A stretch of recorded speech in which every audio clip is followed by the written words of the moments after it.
di dalam kitab Fadailul Khamsah min Sihahi Sittah juz 2 halaman 261. Jadi pernah diriwayatkan, Pak, datanglah 3 orang pendeta Yahudi menghadap kepada Khalifah Umar bin Khattab radhiyallahu anhu. Apa kata 3 pendeta Yahudi ini? Wahai Amirul Mukminin, kami bertiga datang ingin bertanya kepadamu beberapa hal. Apabila engkau bisa menjawab pertanyaan kami, maka kami bertiga masuk Islam. Tapi jika engkau tidak bisa menjawab, berarti Islam itu bukan agama yang benar dan Muhammad itu bukan seorang Rasul. Maka kata Umar bin Khattab, baik, silahkan Pak Pendeta, apa yang ingin kalian tanyakan? Maka kata salah satu di antara 3 pendeta ini, pertanyaan kami yang pertama, kapan pintu langit itu terkunci? Kemudian yang kedua, Umar, kapan pula masanya pintu langit itu terbuka? Kemudian yang ketiga, coba engkau sebutkan kuburan yang bisa berjalan bersama penghuninya. Kemudian coba engkau sebutkan makhluk Allah yang bisa memberi peringatan kepada kaumnya, tapi dia tidak manusia dan tidak pula jin. Bisa ngasih nasihat tapi bukan manusia, bukan pula jin. Kemudian Umar, coba engkau sebutkan 5 makhluk Allah yang berjalan di muka bumi tapi tidak dilahirkan oleh induknya. Kemudian Umar, coba engkau jelaskan kepada kami kisah pemuda-pemuda yang mempertahankan imannya dan mereka bersembunyi di dalam gua. Setelah pendeta Yahudi ini bertanya, Pak, apa kata Umar? Bukanlah sesuatu hal yang memalukan bagi Umar bila memang dia tidak bisa menjawab pertanyaan yang tidak dia bisa jawab. Maka kata Umar, kalau bertinju kalian sama aku masih kurang orangnya ini. Kalau bertinju. Tapi kata Umar, bagian dari kami ada yang gak mudah menjawab pertanyaan ini.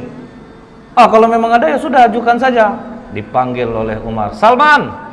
Dipanggil Salman Al-Farisi. Ya Amirul Mukminin, kau pergi ke rumah Ali, katakan Umar memanggilnya. Maka Salman langsung lari ke tempat Ali bin Abi Thalib.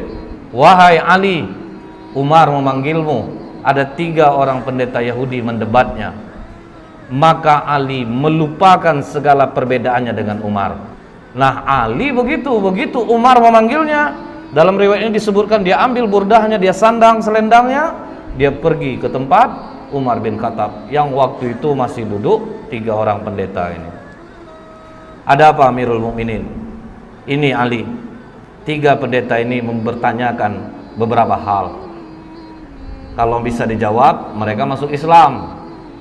Tapi kalau tidak bisa jawab, katanya jangan lagi kowar-kowar Muhammad itu seorang Rasul dan Islam itu agama yang benar. Maka kata Ali, silahkan Pak Pendeta, coba diulangi lagi pertanyaannya. Maka kata pendeta ini, yang pertama Ali, kapan langit itu pintunya terkunci atau langit itu digembok oleh Allah, itu kapan? Maka kata Ali, asyirku billah, syirik kepada Allah. Jika kalian mempersekutukan Allah, seluruh amalan tidak naik ke langit. Itulah makna langit terkunci. Jadi kalau kita melakukan kesyirikan, Pak, langit terkunci. Langit tidak akan terbuka, amalan tidak akan naik. Ini yang membuat pintu langit terkunci. Kemudian Ali, kapan pintu langit itu dibuka oleh Allah? Di saat engkau mengucapkan la ilaha illallah. Ketika engkau tidak menyekutukan Allah, engkau mengakui Allah itu satu, pintu langit akan terbuka. Kemudian Ali, coba engkau sebutkan kubur yang bisa berjalan bersama penghuninya. Maka kata Ali, yang kalian tanyakan ini adalah Yunus bin Matta, Nabi Yunus alaihissalam. ketika Nabi Yunus berdakwah di kaumnya. Nama kaum Nabi Yunus ini Pak, Nineveh Pak. Didakwahi tauhid, rajanya mencemooh, kemudian masyarakatnya mencemooh, tidak ada yang mau nerima dakwah Nabi Yunus. Maka Nabi Yunus memohon kepada Allah, Allah kasih waktu 40 hari akan diturunkan azab. Sampai hari ke-39 tidak ada tanda-tanda azab Allah turun. Nabi Yunus putus asa, dia tinggalkan kaumnya Bu, tanpa izin Allah. Dia tinggalkan kaumnya, dia berangkat, baru langit menghitam. Jadi Nabi Yunus tidak tahu bahwa Allah akan menurunkan azab. Begitu raja dan masyarakat melihat bahwa azab Allah akan turun, waduh, ini benar Yunus ini. Maka semua kaum Nineveh bertobat, cuman nabinya udah pergi. Naik ke atas kapal, gelombang tinggi, ketakutan nakodanya, maka diundilah nama Nabi Yunus keluar berkali-kali. Maka dicampakkanlah Nabi Yunus ke dalam laut, dimakan oleh ikan, terkubur dalam perut ikan, dibawa jalan ke 7 samudra selama 40 hari. Itulah kubur yang berjalan bersama penghuninya. Karena Allah katakan dalam surah As-Saffat 143, falaula annahu kana minal musabbihin, maka sekiranya Nabi Yunus tidak termasuk orang yang banyak berzikir, bertasbih kepada Allah, jadi dalam perut ikan itu Pak, menyesal Nabi Yunus. Dia zikir la ilaha illa anta subhanaka inni kuntu minaz zalimin. Mual perut ikan itu dibuatnya Pak. Karena kata Allah la labitha fi batnihi ila yaumi yub'atsun, niscaya dia akan tetap tinggal di perut ikan itu sampai hari kiamat. Jadi kalau sempatlah Nabi Yunus tidak banyak mohon ampun kepada Allah, ikan itu akan tetap mengubur Nabi Yunus di dalam perutnya. Terkaget pendeta ini, waduh ini cerdas satu ini nih. Dapat dia menjawab pertanyaan pendeta. Jadi kubur yang jalan bersama penghuninya, Nabi Yunus berada dalam perut ikan dan dibawa 40 hari ke 7 samudra, baru dimuntahkan. Baik Ali, kau benar. Kemudian Ali, coba engkau sebutkan makhluk Allah yang bisa memberi nasihat kepada kaumnya, tetapi dia bukan manusia dan bukan pula jin. Maka kata Ali, ketika Nabi Sulaiman dan bala tentaranya sampai di lembah semut, hatta idza atau ala wadin namli qalat namlatu ya ayyuhan nablu dkhulu masakinakum. Jadi ada seekor semut Pak, dia komandoi kawan-kawannya, wahai para semut, masuklah kalian ke dalam sarang-sarang kalian, karena la yahtimannakum Sulaimanu wa junuduh, nanti kalian akan terinjak oleh Sulaiman dan bala tentaranya. Nah, inilah makhluk Allah yang bisa memberi nasihat kepada kaumnya, tetapi dia bukan manusia dan bukan pula jin. Wah, terjawab lagi. Oke Ali, coba engkau sebutkan 5 makhluk Allah yang berjalan di muka bumi tapi tidak dilahirkan oleh induknya. Maka kata Ali, Adam alaihissalam, Siti Hawa, onta Nabi Soleh itu keluar dari batu Pak, tidak dilahirkan oleh induknya. Kemudian tongkat Nabi Musa yang berubah menjadi ular, ular itu juga tidak dilahirkan oleh induknya. Kemudian kambing pengganti leher Nabi Ismail, itu pun tidak dilahirkan oleh induknya. Akhirnya 2 di antara 3 pendeta ini langsung menyatakan asyhadu alla ilaha illallah wa asyhadu anna Muhammadar Rasulullah. Oh tunggu, kata satu pendeta lagi, 2 kawanku mungkin sudah terpengaruh oleh jawabanmu Ali, tapi masih ada 1 lagi yang belum terjawab. Coba engkau ceritakan kisah pemuda yang bersembunyi dalam gua untuk mempertahankan imannya. Baik, akan aku terangkan seperti apa yang ada dalam Al-Quran, kata Ali. Kalau dari Al-Quran kami sudah dengar Ali, kami ingin engkau detail menerangkannya seperti apa yang disampaikan Rasulullah kepadamu. Maka kata Ali, kalau begitu benarkan duduk kalian. Malah ditantang Pak. Jadi dia ingin mengungkap Ali itu ceritanya itu yang detail. Maka kata Ali, silahkan, dari mana kalian ingin menanyakan?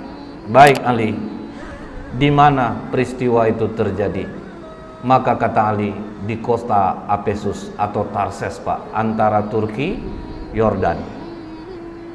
Kemudian silahkan lanjutkan Ali. Jadi dulunya, kata Ali, kota Efesus ini dikuasai oleh raja yang sangat baik. Ketika raja ini meninggal, Raja Dikianius yang menguasai Roma mendengar bahwa Raja Efesus ini meninggal, maka mereka pun menyerang kota Efesus dan mereka kuasai. Kemudian kata Ali, Dikianius membangun istana besar. Tunggu dulu Ali, kata pendeta ini. Berapa panjang dan lebar istana yang dibangun oleh Dikianius? Maka kata Ali, panjang 1 farsah, lebar 1 farsah. 1 farsah itu sekitar 8 km. Baik Ali, teruskan. Kemudian Dikianius ini memiliki menteri-menteri, dan Dikianius meletakkan 50 menteri di sebelah kanan, 50 menteri di sebelah kiri. Dan Dikianius mempunyai 6 penasehat, pemuda-pemuda cerdas di belakangnya, 3 di kanan, 3 di kiri. Oke Ali, siapa nama ke-6 pemuda itu? Maka dijawab oleh Tamlika, Miksalmina, Mikasdimina, Martelius, Kalitius, Sidamius. Jadi inilah 6 pemuda yang menjadi cikal bakal Ashabul Kahfi. Tapi waktu itu masih 6. Nah, ini Pak, waktu itu hanya masih 6. Ini pemuda-pemuda cerdas andalan Dikianius. Jadi kalau 50 menteri sudah rapat, tetap nanti keputusan akhir kepada 6 pemuda ini. Nah, kemudian Pak, ditanya oleh pendeta ini, seluas itu istana yang dibangun oleh Dikianius Ali, bagaimana dia cara mengharumkan istananya? Maka kata Ali, setiap pagi ada yang membawa parfum di dalam ember besar. Kemudian ada satu yang membawa seekor burung. Ketika burung ini diberi isyarat, maka burung ini mencemplungkan kedua sayapnya dan mengibaskannya ke seluruh ruangan istana. Canggih orang dulu rupanya, Pak. Setelah itu, kata Ali, ketika Dikianius 30 tahun berkuasa, tidak pernah sakit, disitulah dia bertanya kepada para menterinya, kalian pernah enggak nengok aku sakit, demam, beringus, lemah, letih? Tidak pernah Raja. Biasanya kalau yang enggak sakit-sakit ini siapa? Tuhan Raja. Bersediakah kalian menyembahku? Bersedia Raja. Pokoknya siapa yang mau menyembahku, aku berikan kehidupan yang baik. Pakaian dari sutra, kemewahan, kekayaan akan aku berikan. Begitu dikasih kekayaan, uang, fasilitas, masyarakat rela menyembah Dikianius. Mereka semua menyembah Dikianius. Tapi Pak, 6 pemuda yang di belakang Dikianius akhirnya rapat di rumah Tamlika. Dikianius mengaku dirinya Tuhan. Disuruhnya orang menyembah, orang pun menyembahnya. Sementara kalau dia Tuhan, kenapa harus kita yang memutuskan setiap permasalahan? Jadi menurutmu bagaimana Tamlika? Dia bukan Tuhan. Justru kita harus berpikir, langit tanpa tiang kok bisa tegak? Pasti ada yang menciptakannya. Hujan turun, bintang bercahaya. Dikianius saja dia masih merasa takut, dia juga tidur, dia juga lapar. Masa Tuhan punya kekurangan seperti itu? Jadi apa keputusanmu Tamlika? Kalian rela enggak tinggalkan kekayaan, jabatan, fasilitas ini? Kita lari dari sini. Kalau kita melawan tidak mungkin bisa. Kita lari dari sini untuk mencari Tuhannya langit dan bumi ini. Apakah kalian rela untuk miskin bersamaku? Kalian tinggalkan jabatan, kesenangan kalian, fasilitas ini? Kami rela Tamlika. Itu makanya dikatakan, siapa yang menghafal 10 ayat awal suratul Kahfi, maka dia akan terbebas dari godaan Dajjal. Karena apa Pak? Ini mengingatkan kita, waduh, ini pemuda-pemuda kaya, cerdas, rela kehilangan harta, jabatan untuk tauhid. Berani mereka tinggalkan. Akhirnya mereka pun pergi berenam, diam-diam, dan semua harta ditinggalkan. Mereka sempat menjual kurma, Pak. Kurma itu dijual sebanyak 3 dirham. Uang 3 dirham ini dibawalah lari. Cukup jauh mereka berjalan, sampailah mereka berjumpa dengan seorang pengembala yang memiliki seekor anjing. Maka kata pendeta ini, siapa nama anjing itu? Maka dijawab Ali, namanya Kitmir. Kemudian apa kata pengembala ini? Tuan-tuan, dari wajah tuan-tuan, aku yakin tuan-tuan ini bukan orang miskin, pasti dari bangsawan. Jadi karena apa? Orang-orang senang ini kelihatan dia dari wajahnya. Kemudian betul kata Tamlika, kami ini 6 penasehat Dicanius. Dia mengaku dirinya Tuhan dan kami tidak mengaku itu.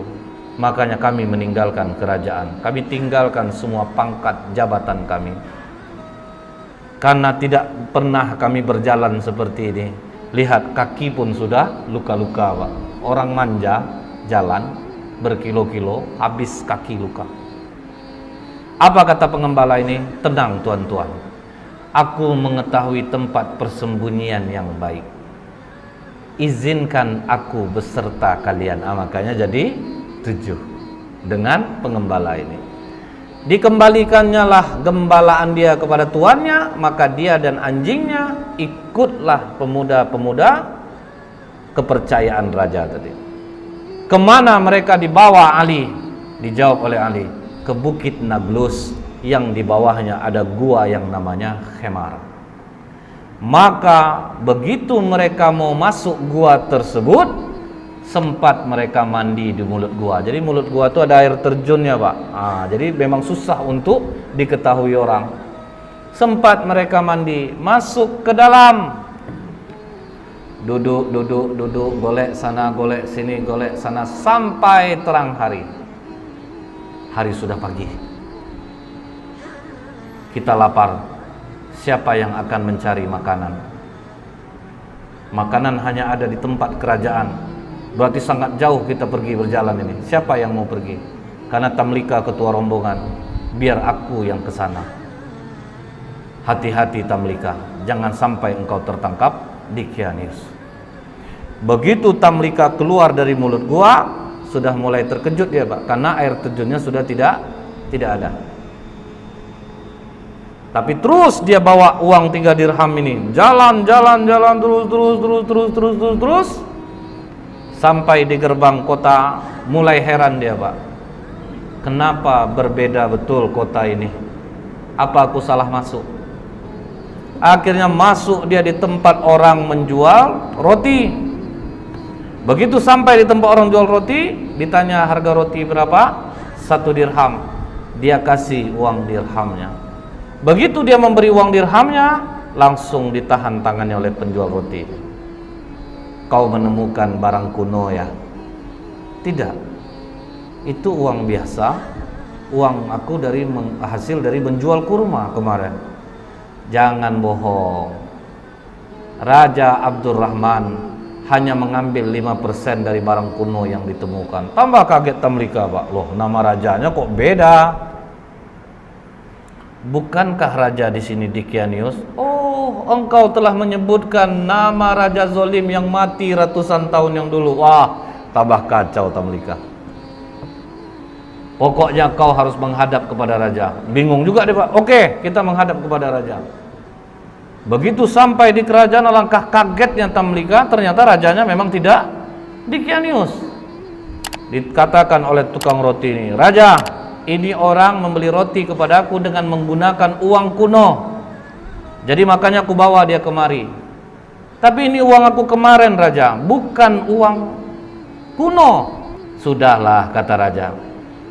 kami hanya mengambil 5% dari barang kuno yang ditemukan. Tidak raja, ini uang baru kemarin.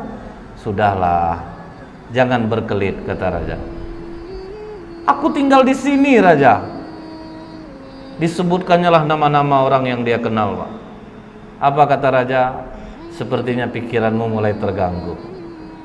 Nama-nama yang kau sebutkan itu nama-nama orang yang sudah lama mati ya. Tapi betul raja, aku tinggal di sini raja. Aku masih ingat di mana rumahku. Maka kata raja, iringi dia. Kemana dia menunjukkan rumah, pergi kalian ke sana. Diiringilah oleh para tentara. Sampai di rumah yang dia tunjuk, diucapkan, dipanggil keluar orang tua yang sudah sangat tua renta. Mengapa kalian datang kemari? Katanya kepada tentara raja ini. Ini Pak, pemuda ini mengaku dia tinggalnya di sini. Siapa kau anak muda? Dijawab oleh Tamlika, aku Tamlika putra Filistin. Langsung sujud kakek ini datuk moyangku. Inilah yang diceritakan oleh Isa alaihissalam. Pemuda-pemuda ini akan bangkit. Mereka mendiami gua. Makanya di kitab Injil ada ayat tentang Ashabul Kahfi, Seven Sleeper. Jadi ada Pak. Maka hebohlah kota Efesus. Bangkit raja mengingat apa yang pernah disampaikan oleh Isa alaihissalam. Jadi rupanya sudah datang pula utusan Nabi. Sudah berlalu pula masanya. Maka kata raja ini, bawa Tamlika, digendong di atas kuda, dihormati sampai di bawah bukit Naglus. Apa kata Tamlika? Jangan ada yang naik ke atas, karena nanti sahabat-sahabatku mengatakan Dikianiuslah yang mengejar dia. Jadi tunggu kalian di bawah, biar aku yang naik ke atas. Maka Tamlika naik ke atas. Sampai dalam gua bawa juga lah roti tadi. Silahkan makanlah kalian dulu. Apakah aman perjalananmu Tamlika? Bukan aman lagi, malah aku bingung dan terkejut. Tahukah kalian sudah berapa lama kita di sini? Makanya ada dialog itu Pak dalam surat Al-Kahfi. Fadarabna ala adhanihim fil kahfi sinina adada. Maka kami tutup telinga mereka dalam gua itu selama beberapa tahun. Kemudian kami bangunkan mereka agar kami mengetahui manakah di antara kedua golongan itu yang lebih tepat dalam menghitung dan berapa lamanya mereka tinggal di dalam. Jadi mereka mengatakan ada yang setengah hari, ada yang 1 hari. Maka kata Tamlika, tidak. Kita berdiam di sini sudah lebih daripada 309 tahun. Mendengar itu, benarkah Tamlika? Iya, raja sudah berganti. Seorang nabi sudah diutus dan sudah berlalu. Mereka sekarang menunggu kita di bawah. Mari kita turun. Maka apa kata 5 orang kawannya lagi? Jangan Tamlika. Kita sudah melihat kebesaran Allah melindungi kita selama 300 tahun. Seolah-olah kita baru saja semalam. Kita sudah diselamatkan Allah. Kita bangun dan akhirnya kita tahu tentang keajaiban Allah. Kita mohonkan kepada Allah untuk menutup pintu gua ini dari pandangan manusia, dan kita mohon kepada Allah untuk mengambil kita. Karena apabila kita turun Tamlika, mereka nanti akan mengkultuskan kita. Mereka akan mendewakan kita. Sudah, kita jangan ada yang turun. Akhirnya pintu gua itu ditutup dari pandangan manusia. Mereka pun tidak ada jelas riwayat mereka diambil Allah atau ada kuburannya pun tidak ada. Karena mereka meminta kepada Allah, ambil kami, tutup gua ini dari penglihatan manusia. Seminggu raja berkeliling mencari Pak, tidak ditemukan gua itu pada awalnya. Kalau sekarang sudah. Setelah Ali menceritakan ini semua kepada pendeta ini, maka pendeta itu mengatakan, engkau benar Ali, engkau telah menceritakan dengan detail apa yang ada di dalam kitab kami, dan memang benarlah apa yang disampaikan Muhammad kepadamu. Maka pendeta yang terakhir ini pun masuk Islam jadinya Pak, mengucapkan syahadat asyhadu alla ilaha illallah wa asyhadu anna Muhammadur Rasulullah.